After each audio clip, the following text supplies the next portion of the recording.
ఏమండి అందరూ బాగున్నారండి? తమ్ము చూసారు కదండి, ఆ, బిగ్ బాస్ లో అవకాశం వచ్చిందండి. ఆ. కానీ వెళ్ళట్లేదు. ఎందుకంటే డైరెక్ట్ గా బిగ్ బాస్ కాదండి, అగ్ని పరీక్ష అని అదని ఇదని ఈసారి కామన్ మ్యాన్ ఎంట్రీ అని చెప్పేసి కొన్ని ఇచ్చారు కదా. అవును.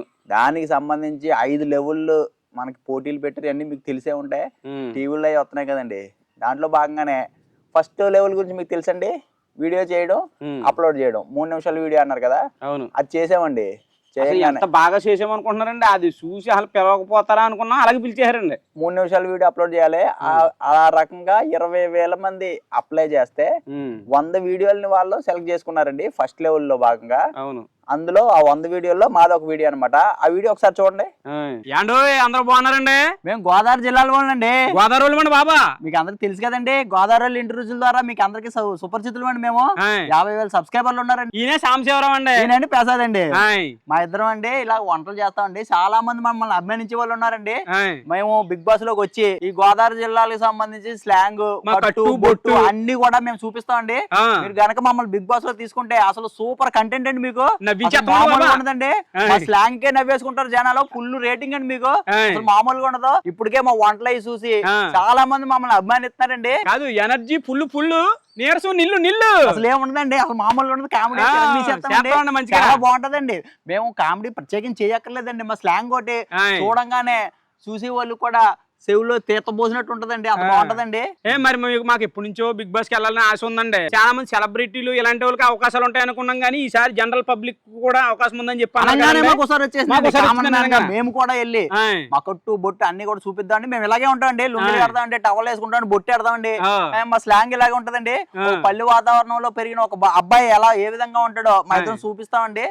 ఎలాంటి కంటెంట్ కావాలంటే అలాంటి కంటెంట్ అండి. మమ్మల్ని ఒకసారి పిల్లని మీరు సరిపోద్ది.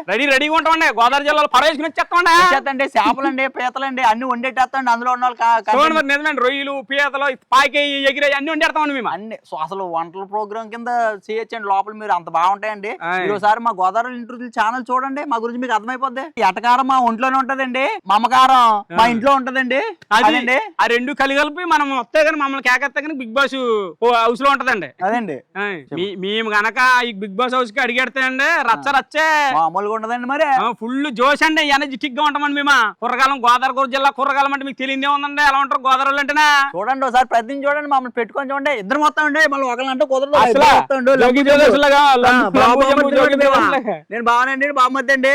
మరి ఇద్దరిని తీసుకుంటానంటే మేము వస్తామండి. మరి ఒకలే రావాలి కుదరదు అన్నారంటే మేము రావండి. అంతే అండి, ఇద్దరమే వస్తాం. చూడండి ఒకసారి ఆలోచించండి మా గురించి కూడా. సరేనండి, ఉందండి మమ్మల్ని సార్ రంపిస్తాయినా మీరు అందరు చూస్తారు కానీ మమ్మల్ని. అంతే అండి. నేను బాగారు వెళ్ళడానికి సయ్యా సయ్య. మరి మీరు పిలవండి, మేము సై అంటే సై అనుకుంటూ వస్తూనే ఉంటాడు. రైమనుకుంటూ వచ్చేస్తామండి బాబా. చూసారు కదా వీడియో. ఇప్పుడు ఆ వీడియో వాళ్ళు చూసి మమ్మల్ని సెలెక్ట్ చేశారన్నమాట. ఫస్ట్ కాల్ వచ్చింది, మీరు బిగ్ బాస్ నుంచి కాల్ అంటే ఒక కాల్ వచ్చింది, అన్నోన్ కాల్ వస్తే అది ఫేక్ కాల్ ఏమో.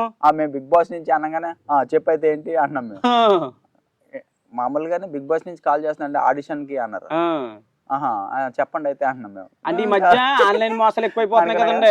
అది లింక్ ఇస్తాము, పంపుతాము, అది నొక్కండి మీరు. జూమ్ ది లింక్ పంపిస్తాము. అమ్మ బాబా, ఇంక లింక్ అనగానే కదా వచ్చిందండి మాకు. మొత్తం ఎక్కడికక్కడ అడుగుని లింక్ క్లిక్ చేస్తే మీకు వస్తుంది. అందులోనే మేము వీడియోలోకి వచ్చి మిమ్మల్ని ఆడిషన్ చేస్తామని అన్నారు. అంటే లింక్ కాకుండా మామూలుగా మీరు వాట్సాప్ కాలే చేయొచ్చు కదా.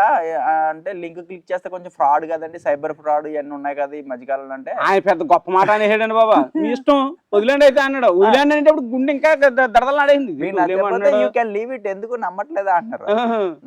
మీ మీద మీకు నమ్మకోలేదా అన్నట్టు మాట్లాడారనమాట. నమ్మకం ఉంది కదా, సరే అయితే పంపించండి అన్నాం. పంపించగానే ఒక లింక్ పంపించాడు. లింక్ పంపించినాక ఏం చేసాం, నా అకౌంట్ లో 2,000 3,000 ఉంటాయి, పక్క అకౌంట్ కొట్టేసి మళ్ళీ క్లిక్ చేశాక ఏమైనా డబ్బులు లాగేస్తాడని భయం మాట పంపేసి అప్పుడు క్లిక్ చేస్తే బిగ్ బాస్ టీం వాళ్ళు వచ్చారనమాట. ఆయన ఉన్నారండి ఇంటర్వ్యూ చేయడం. ఆయన చెవులకి హెడ్సెట్లు అవి పెట్టుకుని కనపడేటప్పుడు ఆ లుక్ నిజమే నమ్మకం వచ్చింది అనుకుంటా. ఆ బ్యాక్గ్రౌండ్ లో అన్ని కనిపిస్తున్నాయి అక్కడ బిగ్ బాస్ సంబంధించి. అమ్మ వీళ్ళేరా బాబా అనుకున్నాం. వాళ్ళు ఇంకా క్వశ్చన్లు అడగడం మొదలెట్టారండి. దగ్గర ఒక పావు గంట 20 నిమిషాలు చెప్పి మాతో కాల్ మాట్లాడారు. కానీ అది కూడా మళ్ళీ భయపెట్టలే, కానీ చాలా కూల్ గా మంచిగా నవ్వుతూ మాట్లాడారు. ఆయన పర్సనల్ గానే పేరు, ఊరు, ఏం చేస్తారు, ఎక్కడ ఉంటారో, ఇంకా ఇలాగా రకరకాల ఏమిష్టం ఏంటి అన్ని అడిగారండి. బిగ్ బాస్ ఎవరిష్టం లేదు, పుడతా ఎలా ఉంటావు, సస్తా ఎలా ఉంటావు, నీకు ఎవరంటే ఇష్టం, చచ్చిపోయిన వాళ్ళతో మాట్లాడాలంటే ఎవరితో మాట్లాడతావు, బతుకున్న వాళ్ళతో మాట్లాడాలంటే ఎవరితో మాట్లాడతావు. అప్పుడు నేను ఏమన్నా తెలిసండి, నేను ఏదైనా బతుకున్నా ఎవరిని కలవాలనుకున్నాడు, పవన్ కళ్యాణ్ గారిని కలవాలన్నాండి. అబ్బో పెద్ద కోరిక అన్నాడు, నవ్వు వచ్చిందండి నాకు అక్కడ. అంటే ఇది ఈ జూమ్ కాల్ లో అయిపోయిన తర్వాత వాళ్ళు ఏం చెప్పారంటే ఇది సెకండ్ లెవెల్ అనమాట జూమ్ కాల్ అనేది. జూమ్ కాల్ లో కూడా మనం మాట్లాడే విధానం అది వాళ్ళకి నచ్చితే వాళ్ళకి ఏమైంది థర్డ్ లెవెల్ కి తీసుకుంటాం అని చెప్పేసి అప్లోడ్ చెప్పేసి ఫోన్ పెట్టేశాడు. అదే అండి, అప్పుడు చెప్తాం మీకు ఫర్దర్ గా ఇన్ఫర్మేషన్ ఇస్తాం అన్నారు. ఇబ్బందిలే అయితే మనం మాట్లాడింది ఏమో ఎలా ఉంటదో ఏంటో వాళ్ళకి నచ్చుద్దో తెలియదు కదా అనుకున్నాం. కానీ మాకు 2 రోజులకి మెయిల్ వచ్చింది. ఏదో పనిలో ఉండి ఏదో మా వర్క్ మేము చేసుకుంటున్నాం ఉండే లటుక్కుని వచ్చిందండి బిగ్ బాస్ నుండి. మీరు థర్డ్ లెవెల్ కి సెలెక్ట్ అయ్యారు. మన అన్నపూర్ణ స్టూడియో చిన్నది 7 ఎకర్ అన్నపూర్ణ స్టూడియోకి రండి, బిగ్ బాస్ సెట్ అక్కడే ఉంది. ఆ సెట్ పక్కనే ఆనందం అనమాట. ఆగస్టు 3వ తారీఖున మధ్యాహ్నం 2 గంటలకు మీకు స్లాట్ రండి అని చెప్పేసి మెయిల్ వచ్చేసరికి ఓ అమ్మ భలే వచ్చేసింద్రా బాబా అనుకున్నా. ఇద్దరు గిల్లుకున్నాం ఇలాగ స్టూడియో అంటే చాలా గొప్పగానే ఊహించుకుంటాం, కానీ మనం అందరం స్టూడియో ఇంకా సినిమా అవకాశం వచ్చినంత ఫీల్ అయ్యాం మేము. మరి మొత్తానికి ఊరుకుంటామా? ఏం చేయమనుకున్నారండి బాబా, కొత్త బట్టలు కొనేసుకున్నాం వెళ్ళి చేస్తాను అంటే ఎక్కువ కొనేసుకుందాం అనుకున్నాం అండి. మళ్ళీ ఇప్పుడు టైం సరిపోతలేదు, చెరో జత కొనుక్కుందాం, మళ్ళీ బిగ్ బాస్ కి ఇంకో రౌండ్ ఉంది కదా, సెలెక్ట్ అయిపోయి అగ్ని పరీక్ష 10 జతలు కొనేసుకుందాం అని అనుకున్నాం. ఫుల్ నమ్మకం అండి, అగ్ని పరీక్ష 40 మందితో నడుస్తుందంట. అంటే నాకు ఇంకో మా బావగారు అయితే ప్రతి సీజన్ బిగ్ బాస్ చూసేవారండి. నాకు అసలు దాని మీద కొద్దిగా పట్టులేదు. నేను ఏదన్నా అనుకున్నాను అనుకోండి, దాని గురించి ఆలోచించాను, దాని గురించి ఆలోచించాను, పడుకున్నా కూర్చున్నా నిద్రపోయినా అలా ఉంటుందమ్మా నాతోటి. అలాంటిది ఏమో నేను ఇది అయ్యాక ఒకవేళ నన్ను పిలిస్తే కానీ బిగ్ బాస్ కి నా వంతుకి మొత్తం అన్ని బుర్రలో స్టోర్ చేసేసుకుని రోబోలుగా అక్కడ బాగా చేద్దాము అక్కడ అన్ని అనుకున్నాను. నేను చాలా ఇది కింద ఆలోచించానండి. మొత్తానికి అయితే ఓ రోజు రాత్రి ఆగస్టు 2వ తారీఖున మంచిగా బస్సు బుక్ చేసుకుని తణుకులో బయలుదేరి హైదరాబాద్ లో దిగేసాం. వెళ్ళిపోయామండి, ఊరు వెళ్ళిపోతామా అనుకుంటే వెళ్ళిపోయాం. హైదరాబాద్ లో దిగేసాం. అక్కడ మా సార్ ఉంటే అక్కడ దిగేసి చక్కగా టిఫిన్ అది తినేసి ఫ్రెష్ అప్ అయిపోయి నెక్స్ట్ బస్ లో వెళ్ళిపోయి తర్వాత బస్ మెట్రో ఎక్కి road number 5 Jubilee Hills Annapurna studio వెళ్ళిపోయాం. అక్కడికి వెళ్ళిపోయి వెయిట్ చేసాం 1 గంట. లోపలికి పిలిచాడు నెంబర్ ప్రకారంగా, లోపలికి వెళ్ళండి. లోపల మీకు వీడియో క్లిప్ అయి చూపించడానికి అసలు ఫోనే ముందు తీసేసుకున్నారు. లోపల తీయడం మేము చూసారా, గేట్ కట్ తీసిన వీడియోలు చూస్తున్నారు కదా, గేట్ ముందు అక్కడ సెల్ఫీలు తీసుకున్నాయని చూసారా. అంతే కదా. లోపలికి వెళ్ళామండి, 1 గంటకి తీసుకెళ్లారు లోపలికి. ఎంత దొంతలు ఇచ్చారండి, 8 గంటలకు వదిలేరండి బయటికి. మన గురించి మన సెల్ఫ్ గా ఏమని ఏంటనేది మనం వాళ్ళు తెలుసుకోవడం కోసము ఎంత బుక్ దొంతలు ఇచ్చేసి రాయండి అన్నారండి. ఇంకా అందరికి చేతులు అడుగుపోయేలాగా. దానికంటే ముందు 22 పేజీల మీద సంతకాలు పెట్టించుకున్నారండి. ఫస్ట్ ఏంటనుకున్నారు, లెవెల్ 1 లెవెల్ 2 ఇలా ఉంటది. లెవెల్ 3 లో మీకు గ్రూప్ డిస్కషన్ జరుగుద్ది. ఇప్పుడు దాంట్లో సెలెక్ట్ అయితే లెవెల్ 4 లో అగ్ని పరీక్షలు ఆడిస్తాం. ఇవన్నీ కూడా లైవ్ టెలికాస్ట్ చేసుకుంటాం. అదంతా కూడా మీ ఇష్టపూర్వకంగానే మాకు రాసిస్తున్నట్టు. బిగ్ బాస్ కి ఏమైనా జరిగితే గనక మీకు సంబంధం లేనట్టు, మీ మీద పోలీస్ కేసులు లేనట్టు ఏవో ఉన్నాయి దాంట్లో. 22 సంతకాలు పెట్టేసి పక్కన పెట్టేసాం. తర్వాత 42 పేజీలతో ఒక బుక్లెట్ అండి. పేజీకి 6 క్వశ్చన్లు చొప్పున మొత్తం 250 ప్రశ్నలతోటి ఒక బుక్లెట్ ఇచ్చాడు. దానికి 2-3 గంటలు చెప్పి కూర్చొని అందులో ఒక 100 క్వశ్చన్లు మన సొంతంగా నేనేంటి, భాగస్వామి ఎవరు, పిల్లలు ఎంతమంది, ఎక్కడ ఉంటావు, ఏం సంగతి మొత్తం A to Z ఆ 100 క్వశ్చన్లు వాళ్ళకి రాసిస్తే అసలు నేనేంటో వాళ్ళకి తెలిసిపోద్ది అన్నమాట. అసలు ఆ క్వశ్చన్లు తరుగుతలేదు ఇరుగుతలేదు అలా ఉంటానే ఉన్నాయండి బాబు. చెయ్యి ఇంకా ఇంకొక 100-150 క్వశ్చన్లు ఏమో బిగ్ బాస్ కి సంబంధించి. నువ్వు షోలో ఉంటే ఎలా ఉంటది, నీ జట్లో నీకు ఒక పవర్ వస్తే ఏం చేస్తావు, ఇలా ఇప్పుడు మన గేమ్స్ మీకు ఐడియా ఉంది కదా బిగ్ బాస్ లో, అందులో ఉన్న దాంట్లో ఆ సమయంలో నువ్వు ఉంటే ఏం చేస్తావు, నువ్వు లేకపోతే ఇలా అయితే ఎలా ఉంటుంది, మొత్తం అన్ని దాని మీదే. బిగ్ బాస్ ఏ మట్టుకెళ్తావో, ఏం చేస్తా, అవకాశం ఇస్తే 4 వస్తువులు ఏం పట్టుకెళ్తావు, నువ్వు చచ్చిపోతే నీ సమాధి మీద ఏం రాయిస్తావు, ఆ క్వశ్చన్లు చూస్తే బుర్ర పాడే. ఇంకా అలాంటివన్నీ రాయించుకొని, అంటే అలాంటి క్వశ్చన్లు అన్ని వేసేటప్పటికి దీనికి బాగా మనం యాప్టైలో రాయాలము అన్నట్టుగా ఆలోచనలు అందరికండి. మనంగానే రాసాం, మరి మిగతా వాళ్ళు ఎలా రాశారు కానీ ఇది చాలా ఆలోచించి రాయాలని చెప్పి చాలా మంది పెద్ద మేధావులందరూ అలాగే రాశారండి. ఈ మన గురించి ఏంటనేది మనం ఉన్నదన్నట్టు రాసామండి. జరిగింది కదా. పొద్దున్న నుంచి ఆగస్టు 3వ తారీఖున పొద్దున్న నుంచి సాయంత్రం 8 గంటల దాకా గ్రూప్ కి 10 మంది చొప్పున 10 గ్రూపులకి గ్రూప్ డిస్కషన్ జరిగిందండి. మాది 6వ గ్రూప్ అనమాట, బ్యాచ్ నెంబర్ 6. తర్వాత ఈ రాయటం అయిపోయిన తర్వాత మళ్ళీ ఇంకో రూమ్ లో తీసిపోయి ఒక ఆడ ఒక మగ 2 జడ్జిలు పెట్టి, ఒక 2 కెమెరాలు పెట్టి, 2 లైట్లు పెట్టి, మాకు బిగ్ బాస్ మైకులు ఉంటాయి కదా అవి పెట్టి, మాకు ఇక్కడ పేరు అంటించి 10 మందిని అలా కూర్చోబెట్టారు లైన్ లో. మా గ్రూప్ లో 6 మగవాళ్ళం 4 ఆడవాళ్ళు కూర్చోబెట్టారు. చెప్పుకోండి మీ గురించి మీరు అని స్టార్ట్ చేయమన్నారు. గ్రూప్ డిస్కషన్ అంటే తెలుసు కదా మీకు, ఏంటి ఉద్యోగాలకు వెళ్ళినప్పుడు చేస్తారు కదండి. అవునండి. అలాగా మేము గ్రూప్ డిస్కషన్ అన్నారు కదా అని చెప్పేసి గ్రూప్ డిస్కషన్ లో ఎలా ఉండాలి అంటే మాకు బిహేవియర్ అయి చూస్తారేమో అని కొంచెం మామూలుగా కూర్చున్నాం భయంగా. మాకు అక్కడ ఉన్న వాళ్ళు అందరూ మోడల్లో సాఫ్ట్వేర్ ఇంజనీర్లు, సోషల్ మీడియాలో మంచి మంచి ఫాలోవర్స్, యాంకరింగ్ డిపార్ట్మెంట్ లో ఉన్న వాళ్ళు అందరూ ఉన్నారు. మేము కొంచెం ఊరి నుంచి వచ్చిన వాళ్ళు కదండి, టవల్ వేసుకుని ఉండే వీళ్ళు. మా గురించి మమ్మల్ని చెప్పమనగానే మా ఇద్దరం మామూలుగా మేము ఇలా గోదావరి జిల్లా నుంచి వచ్చామండి, నా పేరు సాంబశివరావు, పలానా ఇలా కుకింగ్ ఛానల్, ఊరు పల్లి వాతావరణం అంటే ఇష్టం మాకు, అంతరించిపోతున్న పల్లి జీవన విధానాన్ని పబ్లిక్ పరిచయం చేద్దామని చెప్పి అలాంటి వీడియోలు కూడా చేస్తా ఉంటాం. యూట్యూబ్ మమ్మల్ని జడ్జ్ చేసి మేడం చూస్తే నిజంగానే ఆవిడ కోర్టులో జడ్జి గారిలాగా అనిపించిందండి బాబా. ఆవిడ ముందు మాకు పర్సనల్ గా చెప్పిన దాని మీద కాదు, అసలు ఇప్పుడు స్టార్ట్ అవుతుందండి, భలే ఉంటది, రసవత్తరంగా ఉంటది. కూర్చున్నాం మళ్ళా ఒక అమ్మాయిని లేపి మీలో ఫేక్ ఎవరు అనుకుంటున్నారు చెప్పండి. మామూలుగా బిగ్ బాస్ లో ఎలా ఉంటది, ఇందులో ఒక నామినేట్ చేయండి అని అంటారు కదా, అలాగే మొదలెట్టారండి ఇక్కడ రచ్చ. 10 మంది ఉన్నాం కదా, ఒకళ్ళు లేవడం, ఇందులో ఒకళ్ళు ఫేక్ ఎవడం అని అడగటం, డిపెండ్ చేసుకోవడం. మామూలుగా మీకు తెలుసు కదా నామినేషన్ ప్రాసెస్ లో అక్కడ నామినేట్ చేస్తున్నాను అనగానే మొదలెట్టారండి. అసలు ఇది నిజంగానే మాకు గ్రూప్ డిస్కషన్ అనిపించలేదు, నిజంగా బిగ్ బాస్ హౌస్ లో ఉన్నట్టు అనిపించింది బాబా. రచ్చ మేము అనుకోవడమే, మాకు మామూలుగా డీసెన్సీగా ఉండాలేమో కొంచెం. అంటే యాక్చువల్ గా మనకు సంబంధం లేని వ్యక్తులు, ఒక వ్యక్తి ఇంకో వ్యక్తిని ఫేక్ అన్నాడు, మధ్యలో ఇప్పుడు ఈయన డిపెండ్ చేసుకుంటున్నాడు, మనకు సంబంధం ఉండదు కదా. సరే అసలు మేము వింటున్నాం, శ్రద్ధగా వినాలనేది కూడా ఒక పాయింటే కదా గ్రూప్ డిస్కషన్ అని. వాళ్ళు అందరినీ అబ్జర్వ్ చేస్తున్నారు.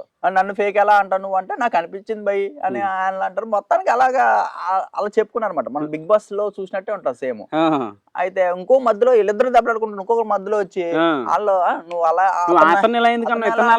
అతను వాదించాడు. మాకు వెనకాల భయం వేస్తుంది, అతను వాదిస్తున్నా అంటే మన మధ్యలో వెళ్ళొచ్చా వెళ్ళకూడదా, ఇది తప్ప రాంగ్ మాకేం అర్థం అవట్లేదు. ఊరి నుంచి వచ్చాం కదండి, కొంచెం తెలదాలంటే మరి ఈ ఫేక్ ఎవరు అనే ప్రాసెస్ లో చెప్పేసరికి నువ్వు మా టర్మ్ వచ్చేసరికి మేము చెప్పాలి కదా. మేము ఒకరిని చెప్పాము, ఎందుకు అంటే దానికి రీజన్ చెప్పుకుంటా అలాగా మేము వాదించాం. పర్లేదు, అంతవరకు పర్లేదు. కానీ ఓవరాల్ గా బిగ్ బాస్ లో నామినేషన్ జరిగినట్టే జరిగిందండి. సేమ్ ఒక గంట సేపు జరిగింది అనమాట. వాళ్ళు కూడా అంతే సేమ్. ఇంకా గొడవ ఎవరు ఆడుకుంటున్నారో వాళ్ళని మీరిద్దరు మాట్లాడుకోండి, మాతో కాదు, అతనికి చెప్పు, నిన్ను ఎందుకంటున్నావు నువ్వు అడుగు అని. అట్లా అవును, నువ్వు రక్షించుకో, నువ్వు అన్నదానికి చెప్పు సమాధానం మాకు చెప్పట్లేదు. రచ్చ అయిపోయింది. అప్లికేషన్ ఫిల్ అయిపోయింది అన్నారు కదా, మీకు నెక్స్ట్ 2-3 రోజుల్లో నెక్స్ట్ 4th లెవెల్ కి ఎప్పుడు అనేది చెప్తాంలే, బయలుదేరండి అన్నారు. అయిపోయినాక వచ్చాం ప్రశాంతంగా. వచ్చినాక నిన్న ఒక రోజు గ్యాప్ ఇచ్చాక తర్వాత మీరు చూపించిన ఇంతజానికి మీ ఉత్సాహానికి సంతోషిస్తున్నాం. బట్ మీరు నెక్స్ట్ లెవెల్ కి సెలెక్ట్ అవ్వలేదు రౌండ్ కి అన్నారండి. తర్వాత మీ భవిష్యత్తు ఫ్యూచర్ కోసం ధన్యవాదాలు అని నీరైపోయింది అనుకుంటా. నాకైతే నిజంగా అలా కాలు చేతులు ఆడలేదు.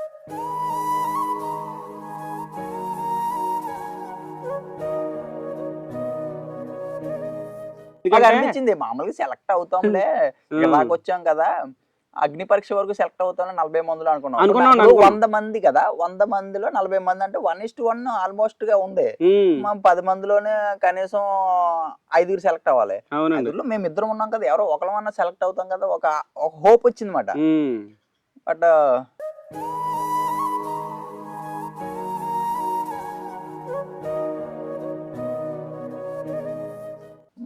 కట్టబడి నిజంగా కట్టబడి వెళ్ళామండి అంత దూరం. ఇప్పుడు మామూలుగా మన పని మనకు సాపిగా సరిపోయింది. బిగ్ బాస్ అంటే బాగా ఇష్టం, బట్ అక్కడ దాకే వెళ్ళగలం మనం అనే ఆలోచన ఎప్పుడూ రాలేదు. కామన్ సెలక్షన్ ప్రాసెస్, అగ్ని పరీక్ష ఇదంతా పెట్టారు కదా వీళ్ళు. పెట్టినప్పుడు అబ్బా ఆనందం వచ్చి వీడియో అప్లోడ్ చేయడం ఇదంతా కూడా ఒక కల్లా జరిగిపోయింది అనమాట. ఒక వారం 10 రోజుల గ్యాప్ కల్లా జరిగిపోయింది. పొయ్యి కూడా లేట్ అవడానికి అది ఒక మన సంకల్పం గట్టిదైతే గనక అనుకున్నది ఏదన్నా అవుతుందండి. మేము ఈసారికి ఇలాగైంది కానీ ఎప్పుడొకటి మొత్తమే కొడతామో. నాకు ఏంటంటే చెప్పాను కదా, నా ఆలోచన ఎప్పుడైనా ఏంటంటే మనతో సాయం చేయాలని వచ్చిన కానీ చాలా నేను డల్ అయ్యాను. అంటే ఒక హోప్ పెట్టుకుంటాం కదా, ఇక్కడ దాకా వెళ్ళాము అంటే మళ్ళా అక్కడ గ్రూప్ డిస్కషన్ లో కూడా బాగానే మాట్లాడే కదా. సో ఆప్షన్ ఇద్దరం ఉన్నాం, కనీసం ఒకరికన్నా ఆప్షన్ వస్తుంది. ఏది మనకి అగ్ని పరీక్ష అనేది 40 మందితోటి 10 days షో వస్తుంది తర్వాత జియో హాట్‌స్టార్ లో. దాంట్లో కనీసం ఆ 10 రోజుల కన్నా కనిపిస్తాం కదా అని చిన్న హోప్ వచ్చి ఆనందంగా ఉండేది అనమాట. నేను నిజంగా నా గురించి నేను పోరాడి ఏదో రకంగా గెలవాలని కాదండి. నేను అనుకున్నాను అనాథలకి ఏం రోడ్డు పక్కన ఎంతో మంది నిస్సహాయ స్థితిలో ఉన్న వాళ్ళు, మతి స్థితిలో అలాంటి వాళ్ళకి నా వంతుగా బిగ్ బాస్ నుండి నేను ఒకవేళ గెలిచి మంచిగా కప్పట్టుకుని వస్తే కనుక వాళ్ళకి సాయం చేయాలి. నేను అనుకున్నా అగ్ని పరీక్ష వరకు నేను అనుకున్నా, నేను అయితే నిజంగా అలాగే అనుకున్నా అండి. బిగ్ బాస్ గెలిపి కప్పు కూడా కప్పు గెలుస్తాను అనుకున్నా. నేను సంకల్పం గట్టిగా అనుకున్నా అండి. నేను నలుగురు ఉపకారం చేయాలనుకుంటున్నాను. ఏమో భగవంతుడు నా ద్వారా వాళ్ళకి హెల్ప్ చేయాలని చెప్పి నన్ను ఏమి గెలిపించొచ్చేమో అనిపించింది నిజంగానే. నా టాలెంట్ అనిపించేది నాకు నిజంగా. నన్ను తీసుకుంటే కనుక ఏదో రకంగా పోరాడుతుందండి. ప్రాణం పెట్టైనా సరే నేను కప్పు కొట్టుకొచ్చేదినండి. నా ఫీలింగ్ అలా కొట్టుకురావడమంటే దొంగతనంగా కదండి. అందరి మనసులో గెలుచుకుని అక్కడ ఆడి పాడి అలరించి అన్ని చేద్దాం అనుకున్నాను నేను. ఎప్పుడైతే ఇలాగా మమ్మల్ని తీసుకోలేదో అనేటప్పటికి నిజంగా ఎంత బాధ అనిపించిందనండి. అంటే మనం చాలా జెన్యున్గా వెళ్ళాము, మంచిగా మాట్లాడాము, మన గోదావరి వాళ్ళు అంటే ఏంటి కట్టుబొట్టు అన్ని చూపిస్తాము, దాంతోపాటు మిమ్మల్ని కూడా మీకు కంటెంట్ ఇస్తామని కూడా చెప్పాము మనం. మరి వాళ్ళ ఆలోచనలో మరి వాళ్ళకి మనం ఏమి అనుకోకుండానే లెవెల్ 3 దాకా వెళ్ళొచ్చాం, అన్నపూర్ణ స్టూడియో దాకా వెళ్ళాం. ఇంకా అది కూడా లేని వాళ్ళు ఉంటారు. మనం 20,000 మంది వీడియోలు అప్లోడ్ చేస్తే 100 మందిని సెలెక్ట్ చేశారు. అందులో ది బెస్ట్ ఇచ్చినట్టే కదా మేము. మనోడు ఏదో అనుకున్నాడు, ఏదో అనుకుంటే అన్ని అనుకున్నాయని అనుకున్నట్టు జరుగుతాయండి, జరగవు. బాలకృష్ణ గారు లాగా సరే సర్లే ఎన్ని అనుకుంటా అన్ని జరుగుతాయో ఏంటి అన్నట్టు చెప్పాడు. జరిగింది కదండి. ఇప్పుడు ఏమైంది, ఒక 10 రోజులు టర్మ్ లో మనం బిగ్ బాస్ కి వెళ్ళినట్టు ఒక కళల ప్రపంచంలో మనోడైతే బట్టలు కొనేద్దాం, బూట్లు కొనేద్దాం ఉంటది కదండి. ఎంతో కొంత చాలా బాధపడ్డాం. ఇంకేదో అలాగా అంటే రేపటి నుంచి మంచి మంచి వీడియోలు వచ్చేస్తాయండి, మీరేం మిస్ అవ్వకండి. మనం ఇంకా మళ్ళీ అదండి. వీడియో నచ్చితే లైక్ చేసి మా గోదావరి ఇంటి రుచుల ఛానల్ ని సబ్స్క్రైబ్ చేసుకోండి.